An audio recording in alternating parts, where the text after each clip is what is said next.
다음은 156번.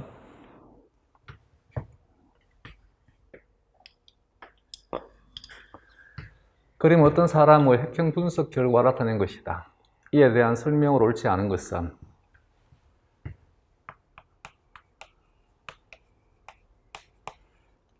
핵형은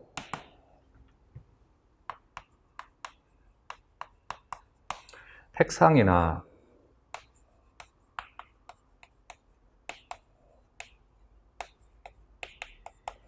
염색체의 수,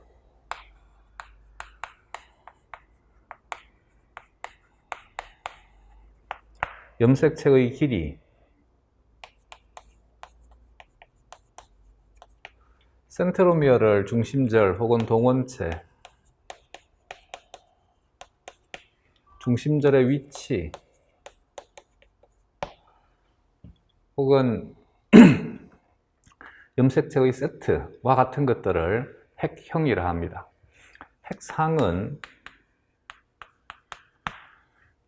얘는 세포가 몇 개의 핵으로 구성이 되었느냐입니다. 즉, 유전물질이 한 세트이면 N 핵상이라 하고, 우리는 정자로부터 제공받는 염색체 한 세트와 난자로부터 제공받는 염색체 한 세트를 가지게 됩니다. 이들이 융합이 되어서 하나의 핵을 만듭니다. 그래서 두 개의 핵에 의해서 세포의 핵이 만들어진다 해서 EN 핵상이라 합니다. 그렇기 때문에 여기에서는 숫자가 들어가지만 절대 산수하면 안 됩니다. 예를 들게 되면 나는 아버지에게서 유전물질을 한 세트를 물려받고 어머니에게서 유전물질을 한 세트를 물려받게 되면 이것을 EN 핵상이라 합니다. DNA가 분열하기 전에 얘는 신테시스의 S입니다. 합성이 된다 해서 이름을 S기라 하고, DNA가 합성되는 것을 DNA 복제라 하면 DNA 양이 2배로 증폭이 되게 됩니다. 그래서 이 상태는 EN 핵상이되 염색체가 2배로 존재한다라고 표현합니다. 이때 여기에 2n 곱하기 2라 해서 는 4n 이렇게 하면 안 됩니다. 얘는 핵상은 2n이지만 DNA가 2배로 존재한다는 뜻입니다. 이것이 M기, 분열기에 2개의 딸세포로 분리가 되게 되면 다시 얘는 2n 핵상이 돼 각각 DNA는 하나씩 존재하게 되는 것입니다. 그래서 이와 같이 핵상은 N, 2N, 3N, 4N 혹은 이수승 돌연변이의 경우에 2N인데 하나가 적거나 2N인데 하나가 많거나 2N인데 2개가 적거나 2N인데 2개가 많거나, 이때 n에다가 구체적인 숫자를 집어넣고 예를 들어 가지고 사람의 경우에 n은 23이니까 여기다가 23을 집어넣어서 46 빼기 1이니까 45 이렇게 이제 하진 않습니다. 얘는 이렇게 그림으로 이해를 하시면 됩니다. 숫자라고 이해를 하지 말고.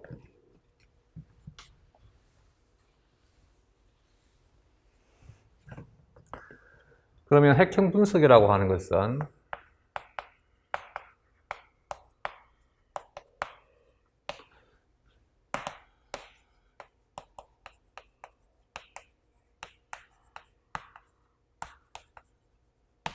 염색체를 통해서 분석하는 것을 핵형 분석이라 합니다. 이때 염색체를 분석할 때 염색체 수라든지 염색체 길이라든지 혹은 동원체 위치라든지 혹은 염색체의 구조적인 변이를 알아보기 위해서 특정 염색 방법을 이용해서 염색을 하게 되면 결실이라든지 혹은 역이라든지 혹은 전좌나 중복과 같은 것들을 확인할 수 있습니다. 이렇게 염색체를 대상으로 분석하는 방법을 핵형 분석이라 합니다.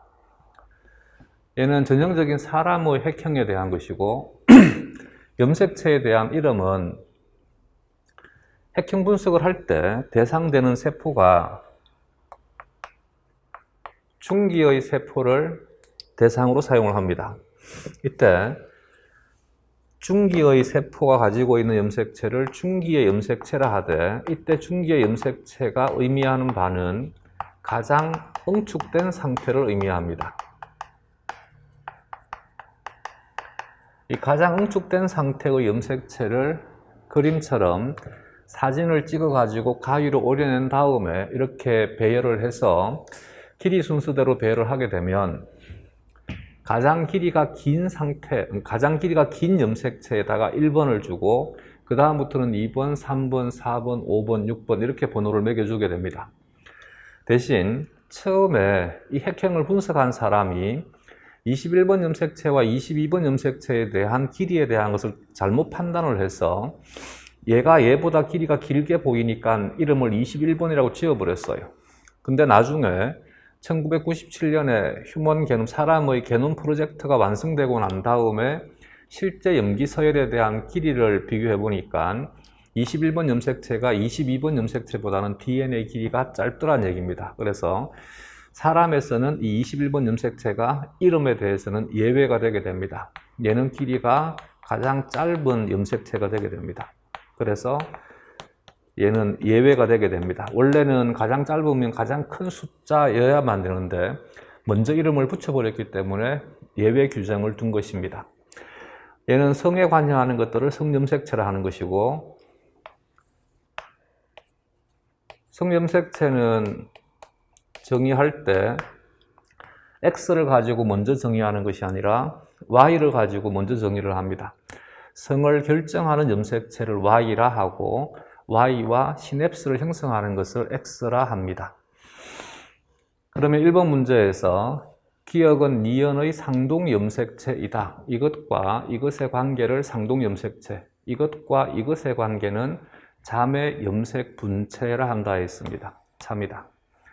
이번엔 니은에는 히스톤 단백질이 있다. 그렇지? 참이 되겠지. 니은만 있다는 뜻은 아니지. 기억도 있겠지. 당연히 전부 다 있습니다. 전부 다 히스톤이 결합이 된 상태고 여기에 H1도 결합을 해야 되고 여기에 콘덴신도 결합을 해야 되고 여기에 코헤신도 결합을 해야 됩니다. 5번에 이 핵형 분석 결과에서 관찰되는 상염색체의 염색 분체 수는 총 22쌍이니까 염색체가 44개가 되게 됩니다. 22쌍이고 염색체의 수가 그러면 44개가 되게 되고 이 44개에서 염색 분체는 그러면 88개가 되는데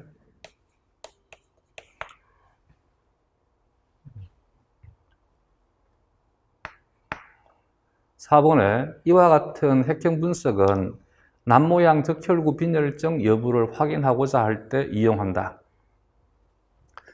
얘는 남모양 적혈구 빈혈증은 하나의 염기 치환에 의해서 야기되는 질병입니다.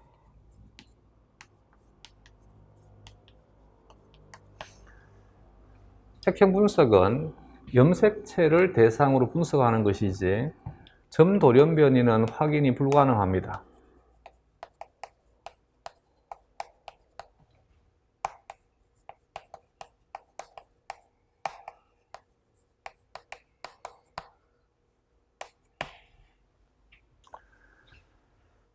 그래서 이와 같은 핵형 분석은 남모양 적혈구 빈혈증 여부를 확인하고자 할 때 이용한다. 안 됩니다.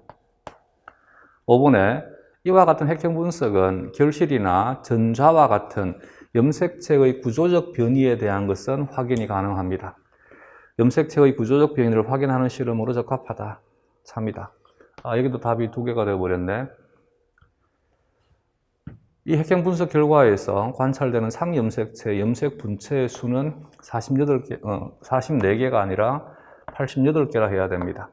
대신 염색 분체의 종류가 44개인 것이지 이런 부분들은 문제를 낼 때 조심해서 문제를 내야 되는데 이 부분에 대한 것은 좀 오류가 있는 것 같습니다. 어쨌든 얘가 가장 틀린 답이니까 이 사람은 염색 분체에 대한 개수에 대한 것을 종류로서 생각을 한 것입니다. 종류는 총 22개의 염색체에 44가지의 염색 분체가 존재합니다. 대신 실제 염색 분체의 개수는 88개라 해야 됩니다. 답이, 그러네. 여기 답이 두 개가 됐습니다. 내가 문제를 편집하는 과정에서 이것도 옳지 않은 문장이고, 이것도 옳지 않은 문장이고, 내가 미처 확인을 못한 것 같습니다. 그래서 여기는 88이라 해야 됩니다. 그래서 3번도 답이 되고 4번도 답이 됩니다. 이 두 가지니까 교정하겠습니다. 4번도 틀린 지문이다.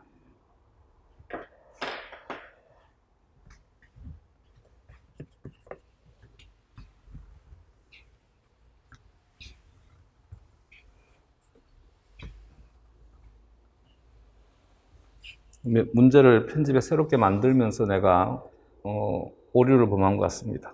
여기도 답이고 여기도 답이다. 다음.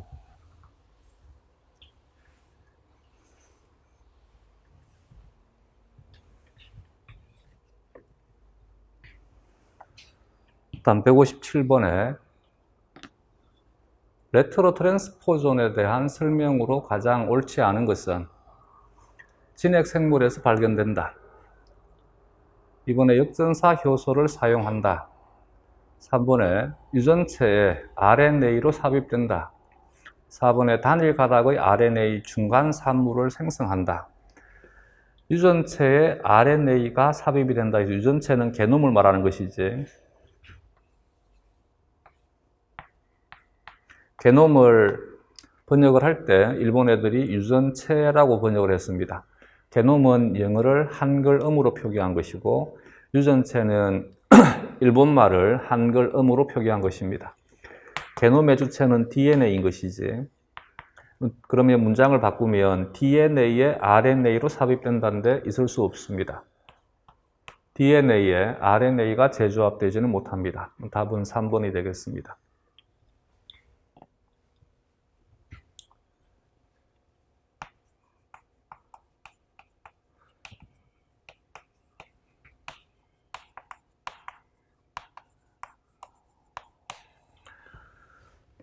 염색체의 구조적 변이에 대해서 먼저 정의가 된 개념이 결실과 중복과 역위, 전좌라고 하는 개념을 먼저 만들었습니다. 그러면서 이제 과학기술은 급속도로 발전하기 시작을 합니다. 이후에 어떤 현상이 발견이 되느냐 하면 하나의 염색체에 여기 이 부위에 있던 특정 영역이 다른 지역으로 옮겨지는 것이 발견이 되게 됩니다. 이렇게 하나의 염색체 상에서 특정 DNA 영역이 옮겨지는 현상을 포지션이 바뀐다 해서 트랜스포지션이라 해서 이름을 전이라고 이름을 지었습니다. 그리고 이 전이에 대해서 관여하는 효소라 해서 얘를 전이 효소라 했습니다. 근데 관찰을 해보니까 이 DNA 영역 내에 특정 유전자가 존재하고 이 유전자에서 만들어지는 효소가 이 일을 하고 있더라. 그래서 전이를 일으키는 효소라 해서 이름을 전이효소라고 지었습니다. 이 전이효소가 이 일을 합니다. 얘는 전이효소 유전자를 가지고 있고 트랜스로케이션이 일어나는 트랜스포지션이 일어나는 트랜스로케이션은 전자인 것이고 얘는 트랜스포지션, 포지션이 바뀐다 해서 트랜스포지션을 일으키는 원인 되는 입자라 해서 이름을 트랜스파시블 엘리먼트라고 이름을 지었습니다. 전이인자라고 이름을 지었습니다. 이것이 이제 최초의 정의인데 지금은 꼭 여기에 있는 이 구조가 같은 염색체로 옮겨져야지만 전이라 하는 것이 아니라 이 전이인자에 의해서 일어나는 현상을 전체를 통칭해서 전이라 합니다. 즉 여기에 들어있던 것이 빠져나오는 것도 전이가 되게 되고 빠져나와 가지고 다른 염색체에 삽입되는 것도 전이라 합니다. 그래서 지금은 현상을 중심으로 정의하기보다 전이인자에 의한 현상을 전이라 합니다. 전이인자는 양쪽 말단에 역반복 서열을 가지고 있습니다.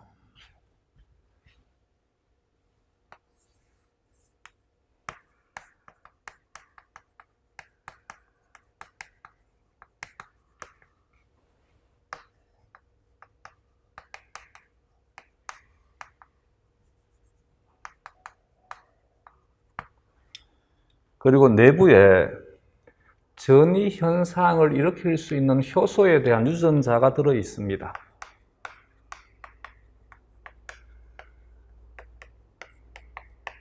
이 유전자가 발현되게 되면 전이 효소가 만들어지게 됩니다. 이 두 가지의 조건을 충족하면 전부 전이 인자라 합니다.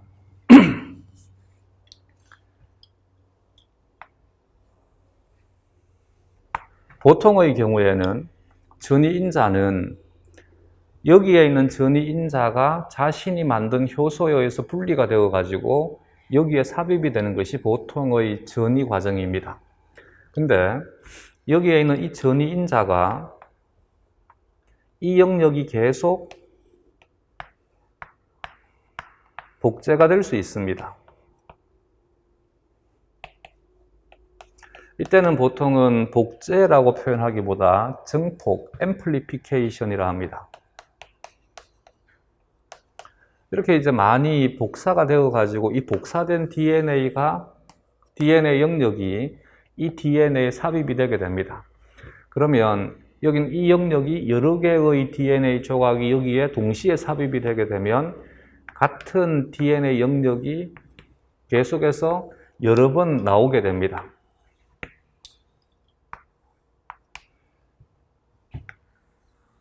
이것이 이제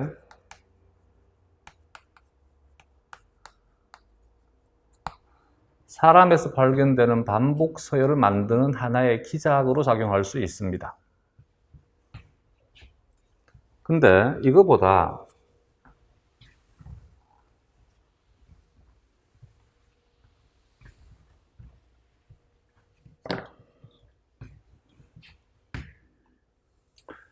조금 전에 그림들은 전부 이중가닥 DNA를 내가 귀찮으니까 한 선으로 그었는 것입니다. 얘도 마찬가지.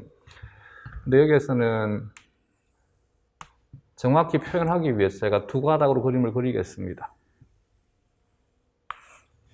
이 두 가닥의 이중가닥 DNA 염색체에서 여기에는 이 영역이 전이인자로 작용하는 것이 아니라 이제는 여기가 전사가 됩니다. 그러면 RNA가 만들어지게 되지.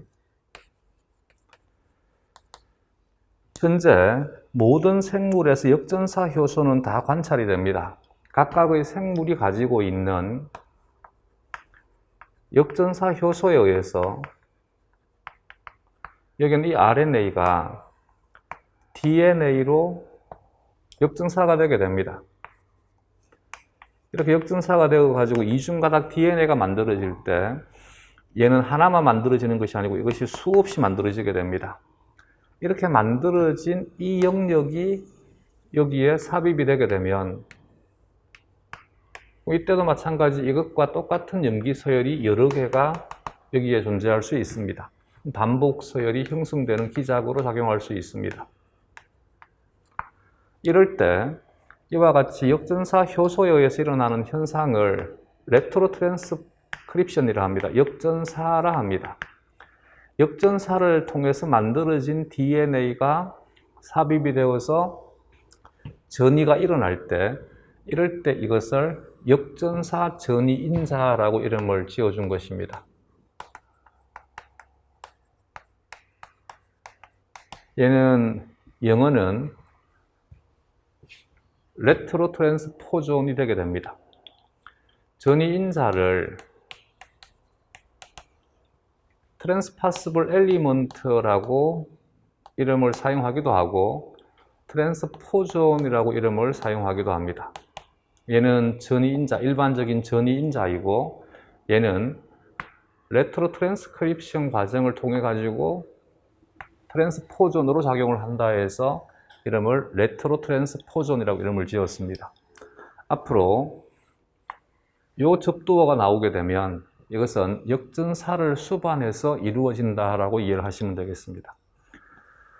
레트로 트랜스포존 특히 이제 진핵생물에서 사람과 같은 진핵생물에서 고도 반복 서열을 만드는 주된 원인으로 사용되게 됩니다. 역전사 효소를 사용한다 이제 이해가 되겠지. 단일 가닥 RNA 중간 산물을 생성한다. 이제 이해가 되겠지. 단일 가닥에 RNA가 만들어지게 되면 이 RNA가 역전사 효소에 의해서 역전사가 되어서 이중가닥 DNA가 되고 이 이중가닥 DNA가 삽입이 되는 것. 이것이 이제 역전사 전이 인자에 의해서 야기되는 현상입니다.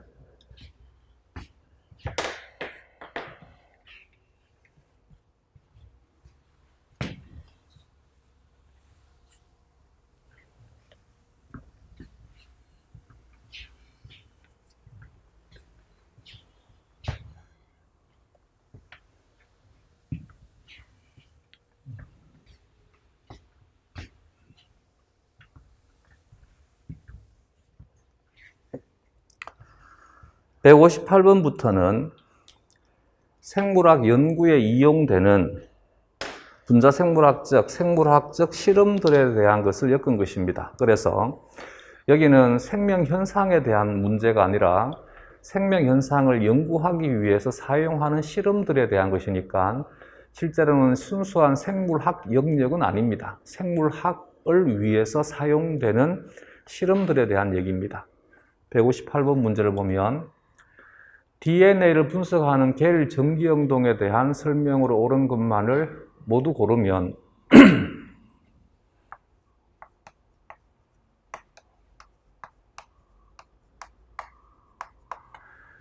겔 전기영동에서 겔은 처음 액체와 고체와 기체에 대한 것은 물을 가지고 정의한다 그랬지. 기체, 액체, 고체.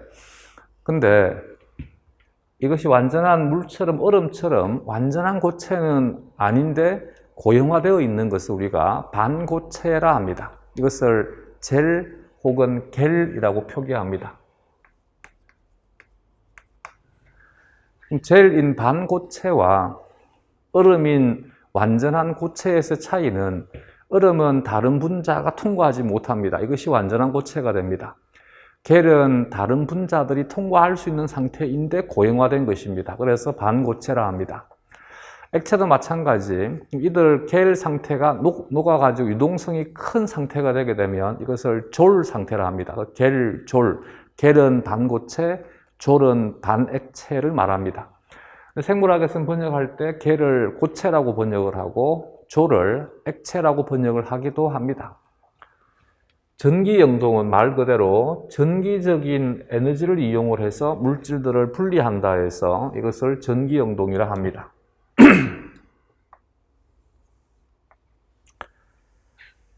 측면에서 바라봤을 때 이런 용기에다가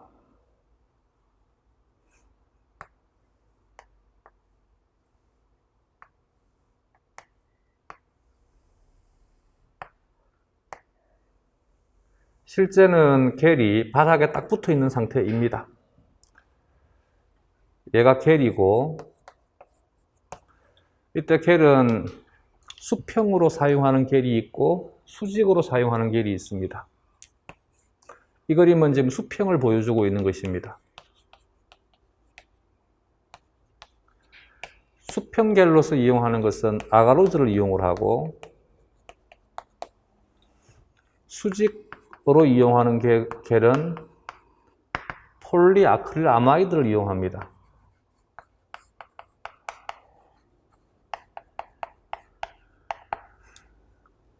여기에 좁은 홈을 형성을 합니다. 그리고 액체를 채웁니다. 이 액체를 완충용액이라 합니다.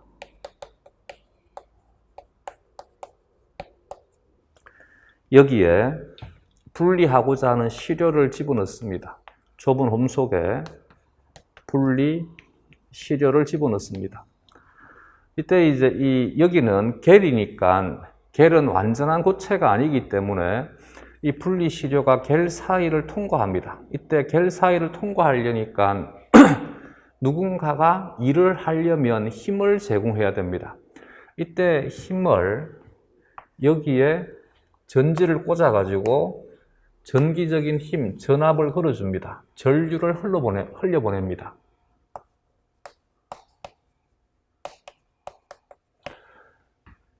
여기를 음극, 여기를 양극을 설치하게 되면 이와 같은 전장 하에서 제공되는 전기적인 힘, 전류에 의해서 분리시료가 결속을 파고들어서 이동을 하게 됩니다. 원리는 간단하지. 이때 여기는 이 분리시료가 이동하는 현상을 전개한다라고 표현을 합니다. 그러면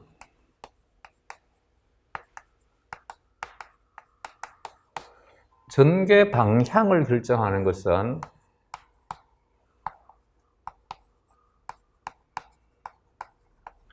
분리시료의 전하가 결정을 합니다. 예를 들어서 분리시료의 전하가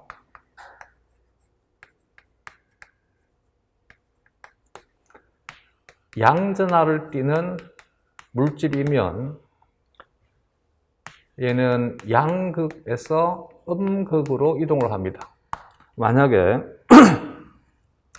자기가 중학교 때나 고등학교 때 물리에 대한 것을 제대로 공부를 한 적이 없어서 생소하면 그냥 그대로 외우두셔야만 됩니다. 얘는 양전하 간의 반발력에 의해서 밀려나게 되고 여기는 끌어당기니까 이쪽으로 끌려가게 됩니다. 분리시료가 음전하를 띠게 되면 여기에서는 반발력이 생기고 여기에서는 당기는 힘이 생기니까 음극에서 양극으로 이동을 하게 됩니다. 전기영동에서 핵산에 대한 전기영동, DNA나 혹은 RNA의 경우에는 이들은 전부 당인산 골격의 인산이 음전하를 띱니다. 그래서 DNA에 대한 전기영동이든 RNA에 대한 전기영동이든 이들은 전부 음극에서 양극으로만 이동하게 됩니다. 근데 단백질의 경우에는 전기영동 방법이 종류가 여러 가지가 있습니다. 이 여러 가지의 단백질의 전기영동 방법 중에 혹시 들어봤는지 모르겠는데 SDS 페이지라고 하는 것이 있습니다. 얘는 SDS를 사용을 하는 폴리아크릴아마이드 겔 일렉트로폴리시스라 해서 이름을 SDS 페이지라 합니다. 얘는 단백질에 대한 전기영동입니다. 다시 높아심에서 모든 단백질의 전기영동이 이렇다가 아니라 SDS 페이지는 이렇다입니다. 여기에 사용하는 SDS가 단백질과 결합을 합니다.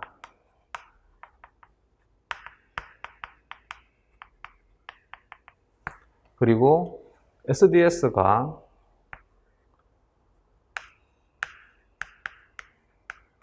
큰 음전하를 띠고 있습니다.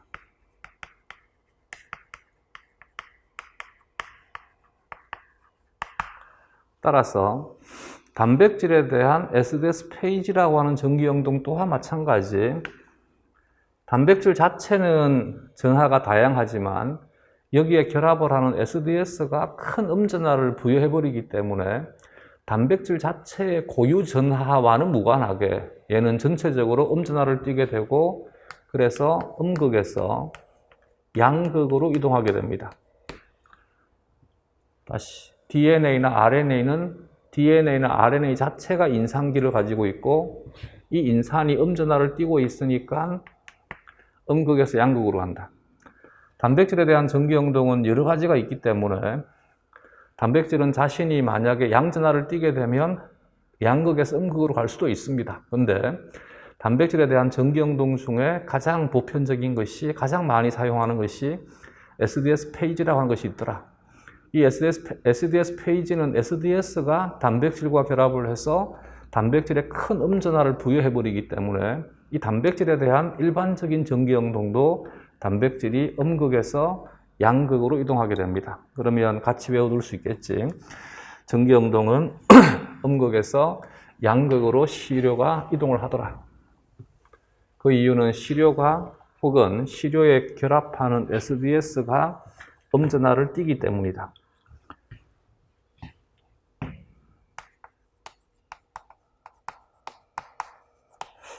전개 속도에 영향을 줄 수 있는 것은 첫 번째는 이 전장이 가해주는 힘은 에너지에 비례하니까 여기에 걸어주는 전압의 세기에 비례합니다. 두 번째는 시료의 단위 입자에 대한 전하의 세기입니다.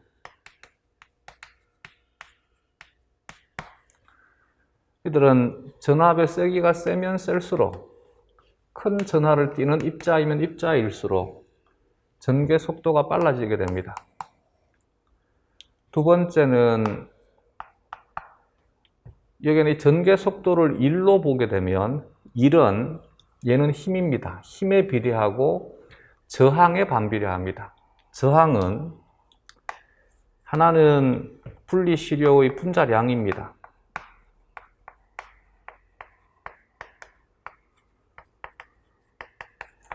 또 하나는 겔 입자와 겔 입자 간의 간격입니다. 이것을 겔 농도라고 합니다.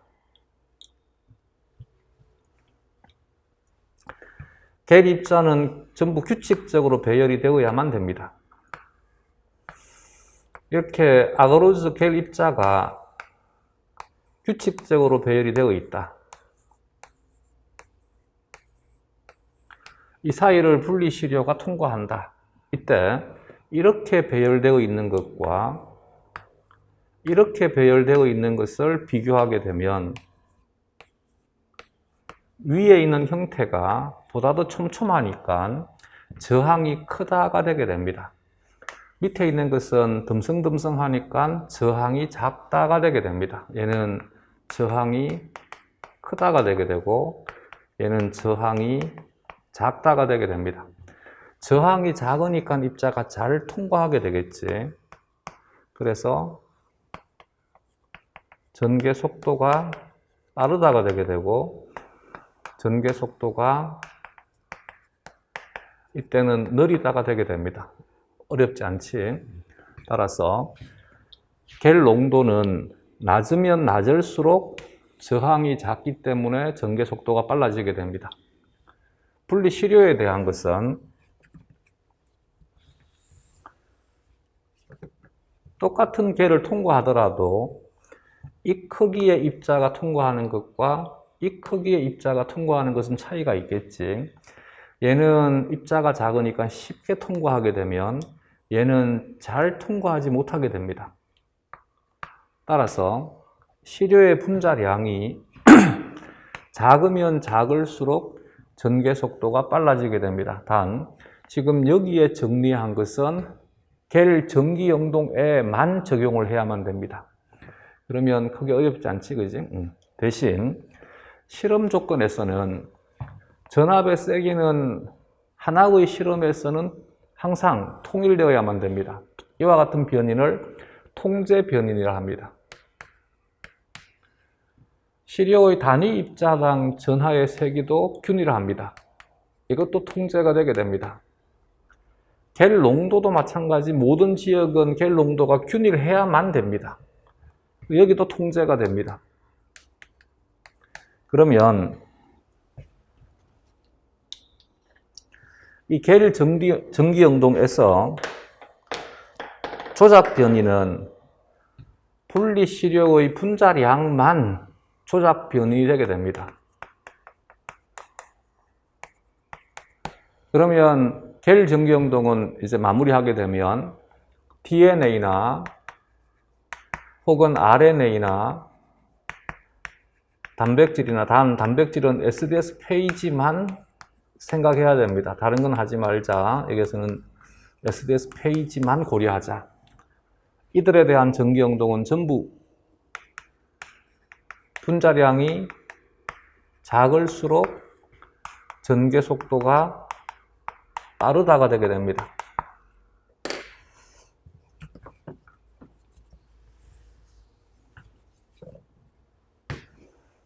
요걸 외워두면 되고, 실험에 대한 결과를 제시할 때는 이 상태를 이렇게 돌려서 이제 보여줍니다. 습관적으로 겔이 이렇게 있으면 홈이 형성되어 있는 곳을 위쪽에다가 이렇게 두고, 이 홈이 형성되는 쪽이 음극을 걸어준 쪽이고, 이쪽이 양극을 걸어준 쪽입니다.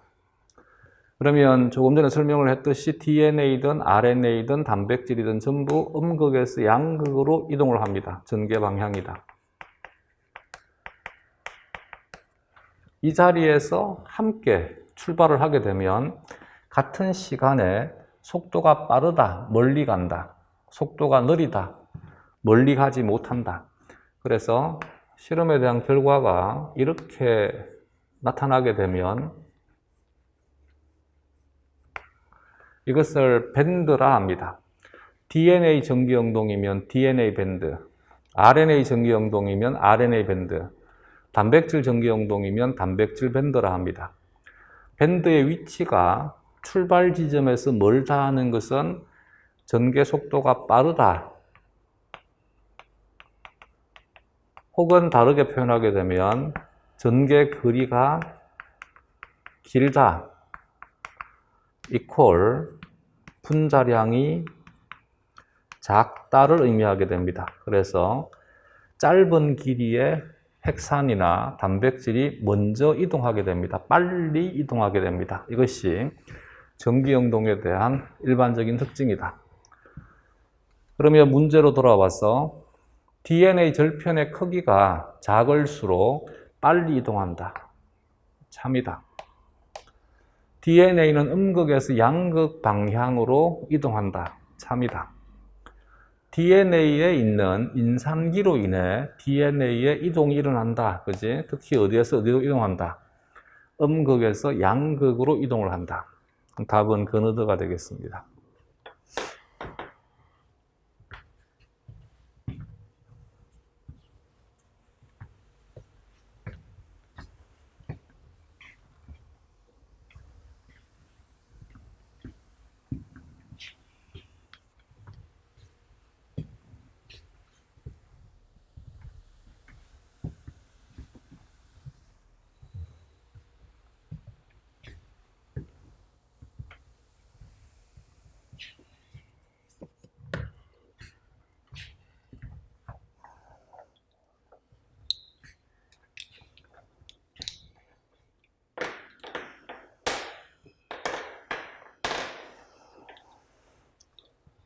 다음 문제, 159번 문제. 보기의 DNA 시료를 제한요소 1과 2로 처리한 후 젤 전기영동으로, 젤이라 해도 되고 겔이라 해도 되고 ABC 3개의 절편을 얻었다. 전기영동으로 분리하여 ABC 3개의 절편을 얻었다. 젤 전기영동으로 얻어진 DNA 절편의 순수로 가장 옳은 것은, 얘는 보일은 그대로 보게 되면 가장 길이가 짧은 것이 A가 되게 되고, 그 다음은 C가 되게 되고, 그 다음은 B가 되겠지. 길이 순서대로 A가 가장 짧고, 그 다음은 C가 되게 되고, 그 다음은 B 절편이 되게 됩니다. 가장 짧은 것이 가장 먼저 이동한다 했습니다. 얘가 가장 먼저 이동하고 얘가 가장 늦게 이동하게 된다. 따라서 음극에서 양극 방향으로 이동할 때 가장 멀리 가는 것이 A, 그 다음은 C, 가장 늦게 이동하는 것, 가장 짧게 이동한 것이 B이다. 답은 1번이다.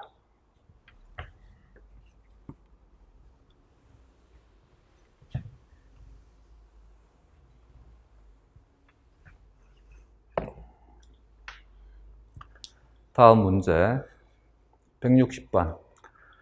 다음은 DNA 염기 서열 중 제한 요소가 자를 가능성이 가장 높은 서열은?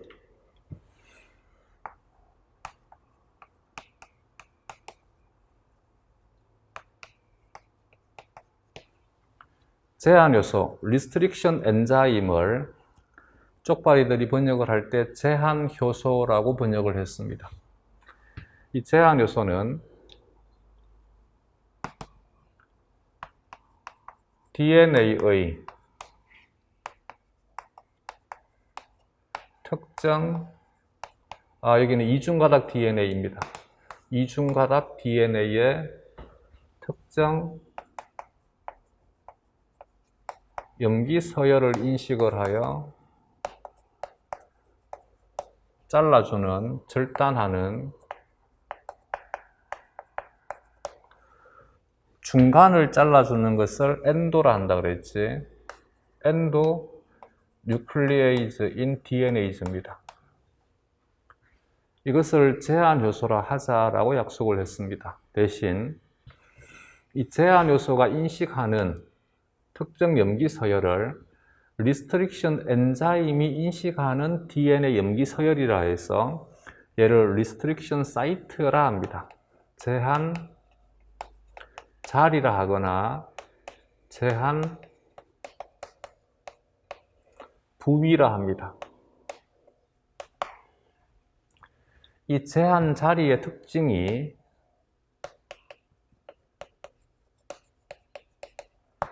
회문 구조를 형성하는 것이 특징이 되게 됩니다. 회문이라고 하는 것은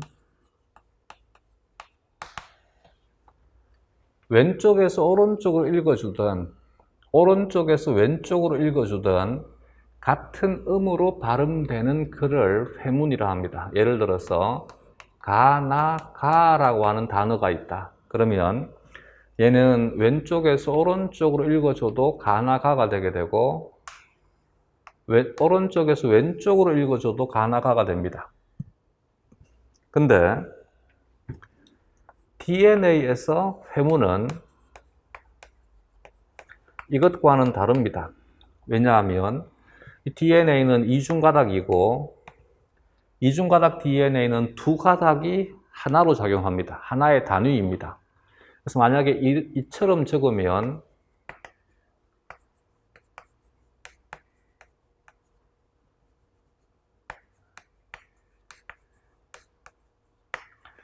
얘만 보면 이렇게 읽어도 AAGGAA가 되고 이렇게 봐도 AAGGAA처럼 보이는데 DNA는 한 가닥이 실체가 아니라 두 가닥이 실체가 됩니다. 그리고 DNA는 항상 약속하기를 5'에서 3' 방향으로 읽어주사라고 약속을 했습니다. 그러면 왼쪽에서 오른쪽으로 읽어주게 되면 AAGGAA라고 읽어야 됩니다. 근데 오른쪽에서 왼쪽으로 읽어주게 되면 얘는 TTCCTT로 읽혀지니까 같은 음으로 발음되는 것이 아닙니다. 그래서 이런 경우에는 회문이란 단어를 사용할 수 없습니다. 얘는 회문이 아니다가 됩니다.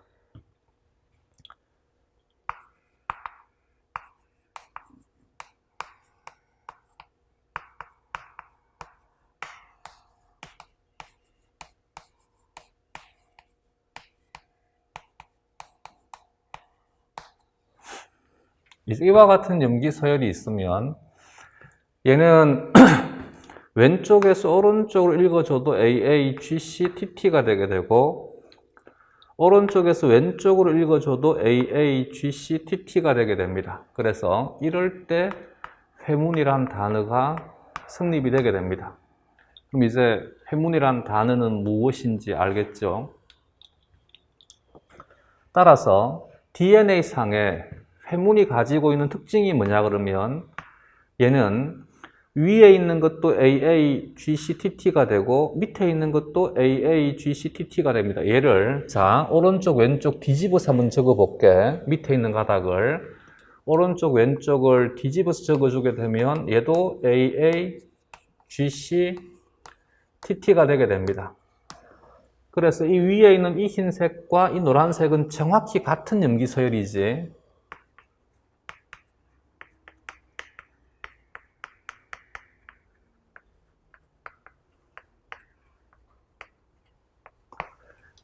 얘가 만날 때는 DNA는 염기쌍이 형성이 될 때 항상 두 가닥이 역평행이 되어야만 됩니다. 얘가 만날 때 역평행이 되어서 만나게 되면 정확히 얘는 수소결합이 형성될 수 있습니다. 이렇게 수소결합이 형성될 수 있는 것을 상보적이란다 그랬지. 그래서 정확히 같은 염기 서열이 수소결합이 가능한 정확히 상보적입니다. 같은 것이 상보적이다. 이것이 회문의 특징이 되게 됩니다.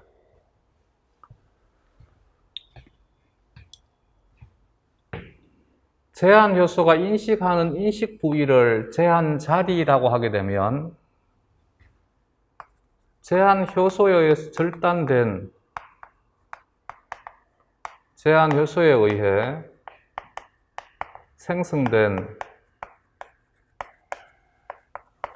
DNA 조각, DNA 절편이라 해도 되고 조각이라 해도 되고 얘를 restriction fragment라 해서 제한 절편이라 합니다.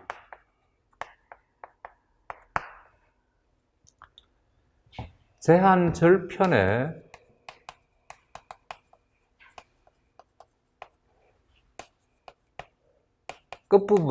끝을 restriction end라 해서 제한 말단이라 합니다.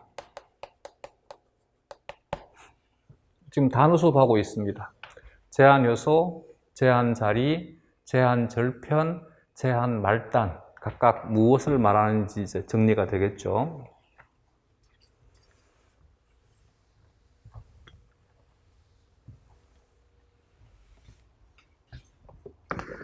이해를 도와주기 위해서 이 그림 가지고 설명을 하게 되면 여기를 제한 요소가 잘라주게 되면 세 개의 조각으로 나뉘어지게 됩니다. 이렇게 세 개의 조각으로 나뉘어졌을 때 각각 하나하나를 제한 절편이라 하고 여기에 있는 이 특이적인 염기 서열을 제한 자리라 하고 작용하는 효소를 제한 효소라 하는 것입니다. 제한 효소, 인식 부위를 제한 자리, 생성되는 DNA 조각을 제한 절편. 이 제한 절편의 끝부분을 제한 말단이라 합니다. 그러면 이제 제한 요소, 제한 자리, 제한 절편, 제한 말단이란 단어는 기억할 수 있겠지. 다음.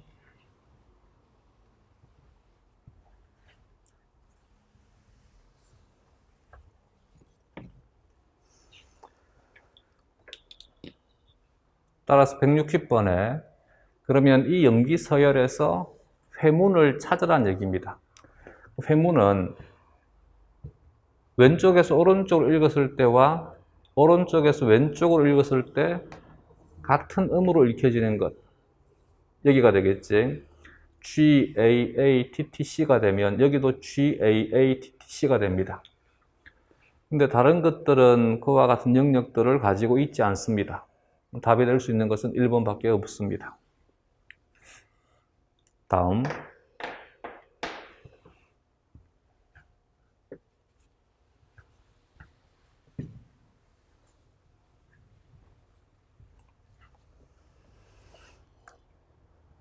(161번) 생명공학 기술의 발달로 유전자를 이용한 여러 물질들이 생성되는데 이때 유전자 클로닝 기술이 많이 이용된다. 보기에서 제한 효소에 대한 설명으로 옳은 것을 모두 옳은 것을. 기억에 제한 효소는 제한 자리라는 특정 염기 서열을 인식한다. 외워두고 이 특정 염기 서열의 특징이 회문 구조를 형성한다. 같이 기억한다. 미연에 제한 요소에 의해 잘려진 조각을 DNA 연결 효소로 연결할 수 있다. 두 DNA를 연결시켜주는 효소를 DNA 리가제라 한다. 이것은 DNA 복제할 때 나오는 단어이지 참이다. 세 번째, 제한 요소는 박테리아가 자신을 보호하기 위해 다른 생물에서 유래한 DNA를 자르는 효소이다. 이 자체를 그대로 외워두시면 되겠습니다. 바이러스의 세균에 대한 즉 박테리아는 영어를 한글 음으로 표기한 것이고 세균은 쪽발이들 말을 한글 음으로 표기한 것입니다. 박테리아, 세균이 가지고 있는 면역 기작이 제한 요소입니다. 답은 그너드가 되겠습니다. 제한 요소는 원핵세포,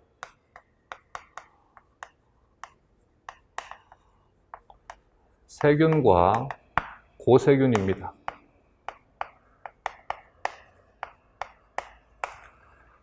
원핵세포에서 추출을 해서 실험에 사용하는 것이 제한 요소입니다. 그래서 제한 요소의 이름은 원핵세포의 이름을 그대로 인용합니다. 제한 요소의 이름은 추출한 원핵세포의 이름을 인용합니다. 어떻게 인용이 되냐에 대한 것은 문제에서 나오지는 않을 것이니까 우리는 이 정도만 기억하시면 될 것 같습니다. 예를 들어서 equal R1이라고 하는 제한 요소가 있으면 이는 분리한 원핵세포의 속명의 첫 글자입니다. CO는 종소명의 처음 두 글자입니다. R은 균주명을 인용한 것입니다. 마지막에 다섯 번째 글자는 얘는 분리된 순서를 의미합니다. 이와 같이 이 글자만 보면 이것이 어디에서 이 출처가 무엇이냐에 대한 것을 알 수 있습니다. 두 번째, 원핵세포는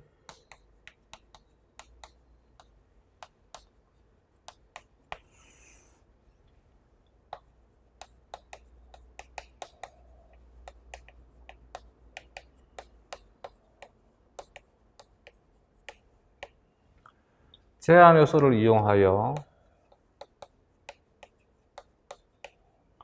외부에서 유입된 DNA를 절단해서 분해시켜 버립니다. 이렇게 해서 자신을 보호합니다. 즉 세균이 가지고 있는 면역 기전입니다. 이때 그러면 외부에서 유입된 DNA의 주된 주체가 뭐냐 그러면 박테리오파지입니다. 바이러스입니다. 바이러스에 대한 면역 기전으로 가지고 있는 것이 제한 효소가 되게 됩니다.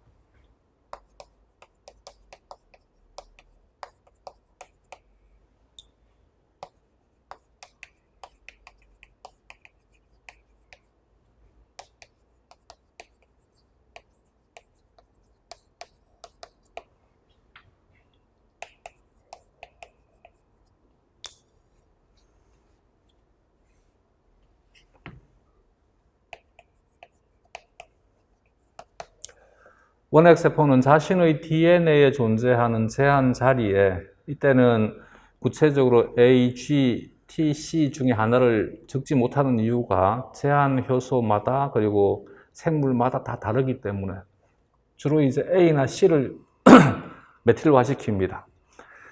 이렇게 메틸화시키는 이유는 무엇 때문이냐면 자신의 DNA가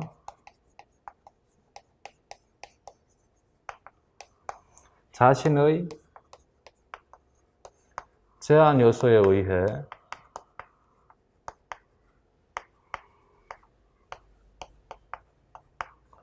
절단되지 않도록 보호하기 위해서입니다.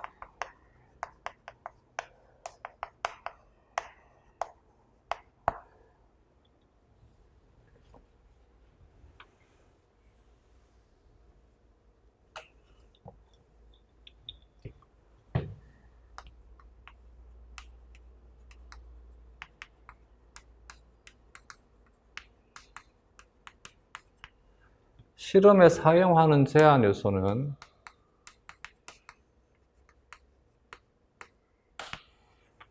제한 자리 내에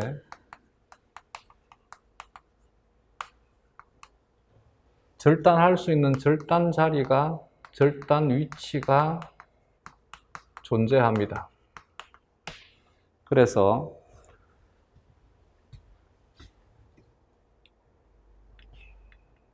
여기 실험에 사용하는 제한 요소의 경우에는 절단되는 자리가 곧 제한 자리입니다. 그 말은 무슨 말이냐면 모든 제한 요소가 제한 자리에서만 절단하는 것이 아니라 자신이 인식하는 염기 서열 이외의 다른 자리를 무작위적으로 잘라주는 것들도 있습니다. 이들은 정확히 어디를 자르는지를 알 수가 없으니까 실험에 이용하지 못합니다. 그래서 실험에 이용하는 것들은 전부 자기가 인식하는 자리에 절단 자리가 있습니다.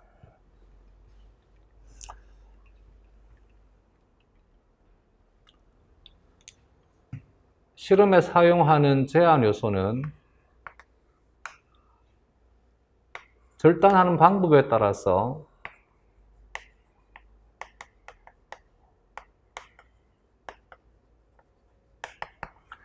비대칭적으로 절단하는 것이 있고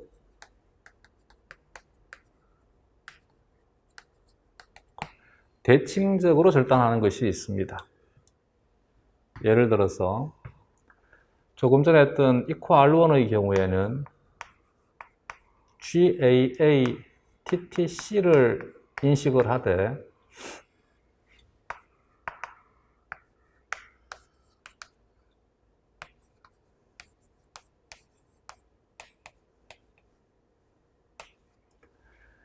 G와 A 사이를 잘라줍니다. 그러면 얘는 절단되게 되면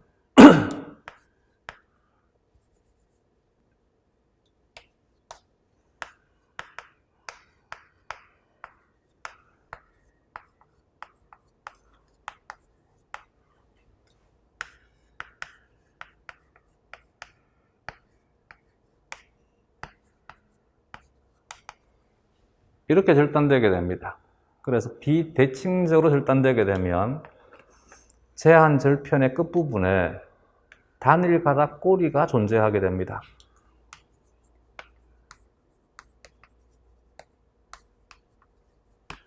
이 단일 가닥 꼬리를 가지는 것을 스티키 엔드라 합니다. 점착성 말단이라 합니다. 또 어떤 제한 효소는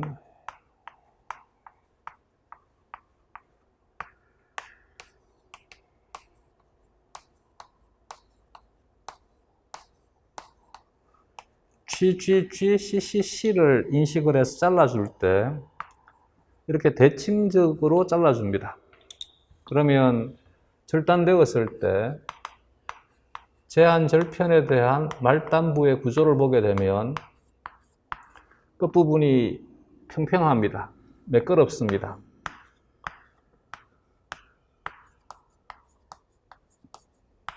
그래서 이와 같은 말단을 블런트 엔드라 합니다. 평활 말단이라 합니다. 매끄럽다라고 해서 비대칭적 절단을 하게 되면 점착성 말단이 형성이 되게 되고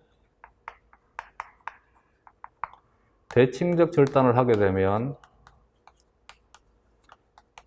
평활 말단이 형성되게 됩니다. 실험에 더 많이 사용되는 것은 점착성 말단을 형성하는 것이 실험에 주로 사용되게 됩니다. 그러나 특정 실험 용도에 따라서 평활 말단을 형성하는 제한 요소를 사용하기도 합니다. 왜 이제 점착성 말단을 실험에 더 많이 이용하느냐 하면 이중가닥 DNA가 제한 요소에 의해서 절단되게 되면 단일가닥 꼬리가 있습니다. 이 단일가닥 꼬리가 서로 상보적인 염기 서열이니까 얘네들은 다시 충돌하게 되면 일시적으로 수소결합이 형성이 되어서 여기를 붙잡아 줄 수 있습니다. 이렇게 붙잡아 주는 상태에서 여기를 연결시켜 주는 것이 DNA 리가제, 연결 효소가 여기를 연결시켜 줄 수 있습니다. 그래서 이렇게 절단된 것은 DNA 연결 효소에 의해서 쉽게 연결될 수 있습니다.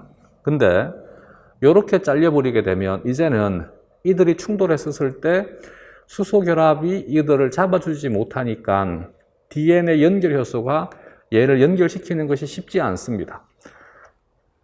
그래서 클로닝 실험에서는 평활 말단을 형성하는 제한 요소보다는 점착성 말단을 형성하는 제한 요소를 실험에 더 잘 이용합니다. 더 많이 이용을 합니다.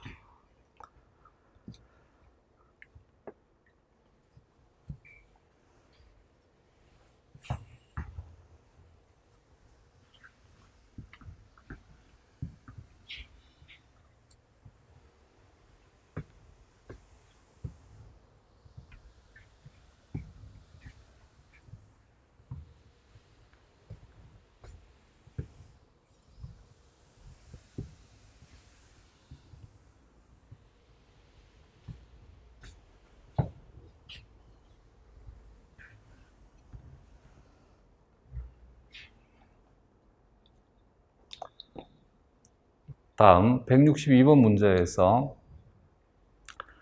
과학자들은 접착성 물질을 만드는 생물들을 이용한 유전공학 기술을 도입하고 있는데 그 예로 접착 성분을 분비하는 거미에서 접착 단백질을 대량 생산하는 방법이 있다.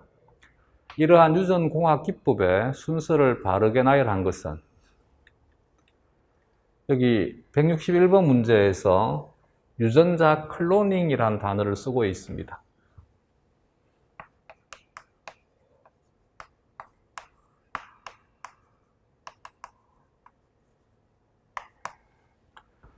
클로닝이란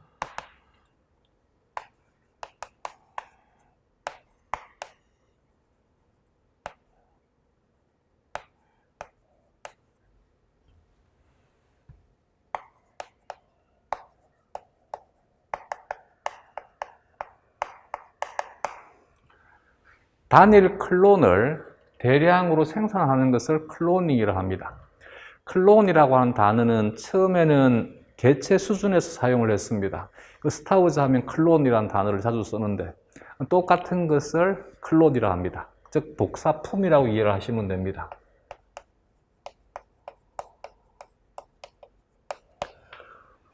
근데 지금은 클론을 개체 수준에서만 사용하는 것이 아니라 조직에도 사용할 수 있고 기관에도 사용할 수 있고 세포에도 사용을 할 수 있고 DNA에도 사용할 수 있고 단백질에도 사용할 수 있습니다. 그러면 예를 들어서 나와 똑같은 사람을 만든다. 복제 인간을 만든다. 이것도 복제하는 것이니까 똑같은 것을 여러 개를 만드니까 클로닝이 됩니다. 이와 같은 클로닝을 개체 클로닝이라 합니다. 사람의 심장과 크기적으로 가장 유사한 것이 돼지입니다. 그래서 초기에 돼지를 이용을 해서 사람의 심장을 만들려고 했습니다. 이럴 때 내 심장과 똑같은 심장을 또 만드는 것, 기관 클로닝이 됩니다. 세포를 계속 배양하게 되면 똑같은 세포가 계속 증식이 되게 됩니다. 이것을 세포 클로닝이라 합니다. 똑같은 DNA를 계속 복제하게 되면, 합성하게 되면 이때는 DNA 클로닝이라 하면 됩니다.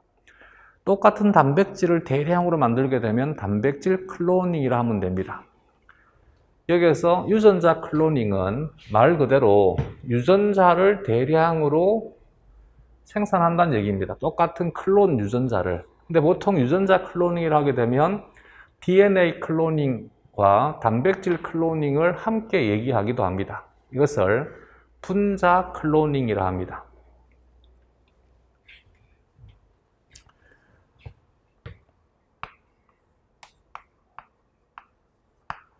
콜로니라고 하는 단어가 있습니다. 콜로니는 침락이라고 번역을 합니다. 얘는 단일 클론 집단을, 즉 하나의 세포가 정식해서 형성된 세포 덩어리, 하나의 세포가 정식한 세포 덩어리를 콜로니라 합니다.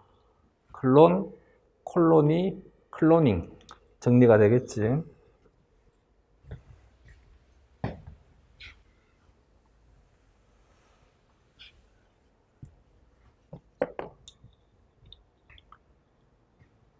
유전자 클로닝은 먼저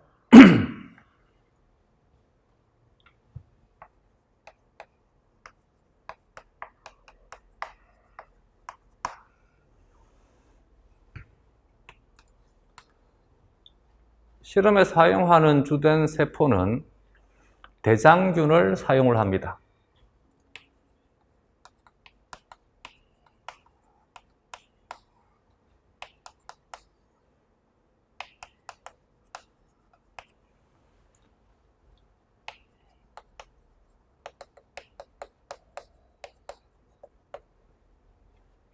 내가 목표로 하는 DNA를 목적 DNA, 목적 유전자로 하면 됩니다.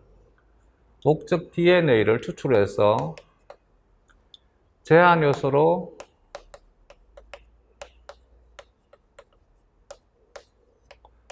절단을 합니다. 이렇게 절단을 하게 되면 이들을 섞어준 다음에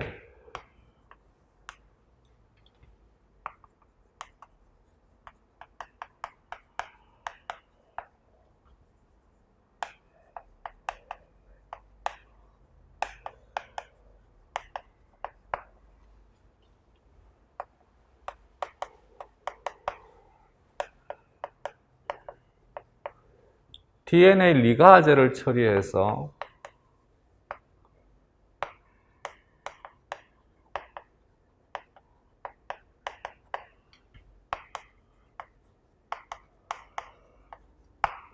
연결을 시켜줍니다. 이렇게 해서 재조합 DNA가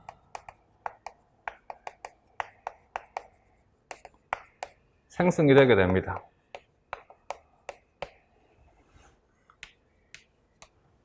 이 재조합 DNA를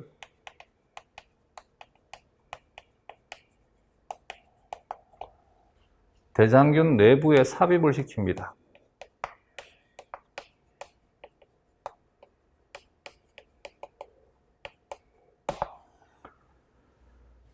이것은 앞에서 소개했던 그리피스가 사용한 형질 전환과는 글자는 같은데 뜻은 다릅니다. 외부의 DNA를 세포 내부로 주입하는 것을 통칭해서 실험에서는 형질 전환이라 합니다. 그래서 그 다음 과정은 대장균에 형질 전환시킨다라고 표현합니다. 형질 전환되면 이제 대장균을 키웁니다. 형질 전환된 대장균을 고체 배지 때는 겔입니다. 그래서 반고체인데 흔히 고체라 합니다. 고체 배지에서 배양을 합니다. 고체 배지에서 배양하는 것은 콜로니를 형성하기 위해서입니다. 이렇게 콜로니를 형성시켜 가지고 나에게 필요한 콜로니를 선별합니다.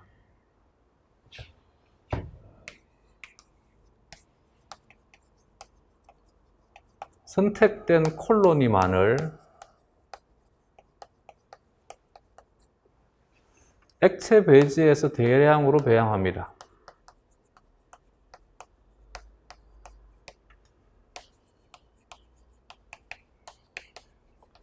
그러면 대장균을 배양하는 동안에 대장균 내에 삽입이 되어 있는 재조합 DNA가 같이 복제가 되게 됩니다. 또는 이 속에 들어가 있는 목적 DNA가 만약에 발현될 수 있는 유전자라면 단백질이 같이 만들어지게 됩니다. 대장균을 모아서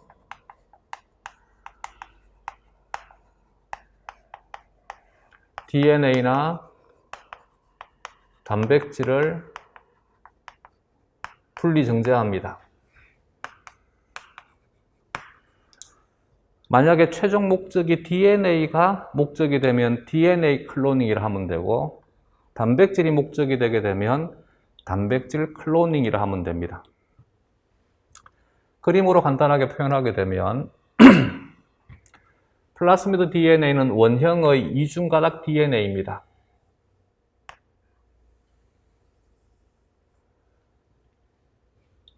목적 DNA가 이렇게 있습니다.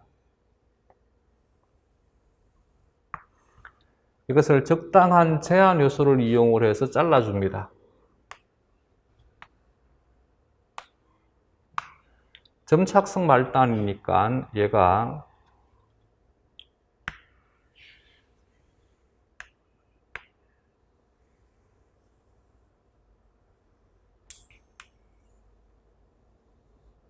양쪽에 단일 가닥 꼬리를 가지고 있습니다.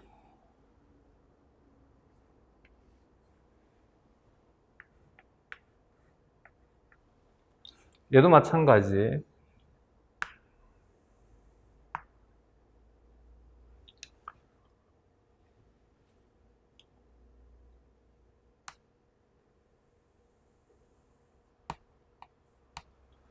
같은 제한 효소를 처리하니까 같은 제한 말단을 가지고 있고, 같은 제한 말단은 회문에서는 같은 것이 상보적이다. 그래서 여기와 여기가 상보적이고 여기와 여기가 상보적이니까 이들을 섞어주고 난 다음에 이때는 제한 요소를 처리한 것이고,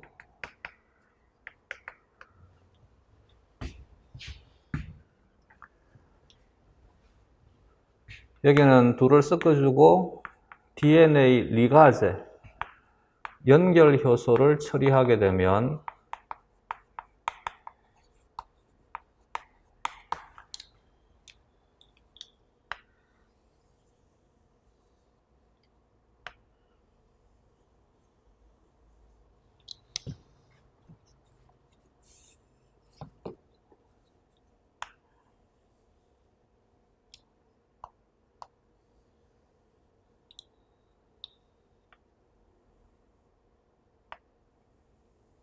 이런 형태가 되겠지. 여기를 연결시켜 주는 것이 리가제가 하는 기능입니다. 이렇게 해서 연결되게 되면 얘가 완성된 재조합 DNA가 됩니다. 이 재조합 DNA를 대장균에 집어넣는 과정을 형질전환. 형질전환된 것은 고체 배제에서 먼저 콜로니를 형성한 다음에 원하는 콜로니만 선별을 해서 액체 배지에서 대량으로 키웁니다. 대신 이 문제는 접착 단백질이라고 하는 금이 진핵 생물의 단백질을 만드는 과정입니다. 그래서 금이의 접착 단백질 유전자를 그대로 클로닝하는 것이 아니라 얘는 mRNA를 추출을 해서 역전사를 먼저 시킵니다. 그리고 난 다음에 cDNA가 합성이 되게 되면 이 cDNA를 플라스미드에 삽입을 시킵니다. 즉 제한 요소로 자르고 재조합을 시킵니다. 여기가 1번이 되게 되고 여기가 2번이 되게 됩니다. 재조합되면 대장균에 형질 전환시킨 후, 형질 전환이 이제 어떤 뜻인지 알겠지? 외부의 DNA가 세포 내부로 주입이 되는 것은 전부 형질 전환이라 합니다. 고체 배제에서 먼저 배양해서 콜로니를 만든 다음에 적절한 콜로니만 선별을 해서 액체 배제에서 배양을 합니다. 재조합 대장균을 선별을 해서 액체 배제에서 대량으로 키운 다음에 필요한 단백질을 추출하면 됩니다. 그러면 답은 2번이 되겠지. 좀 끊었다가 가겠습니다.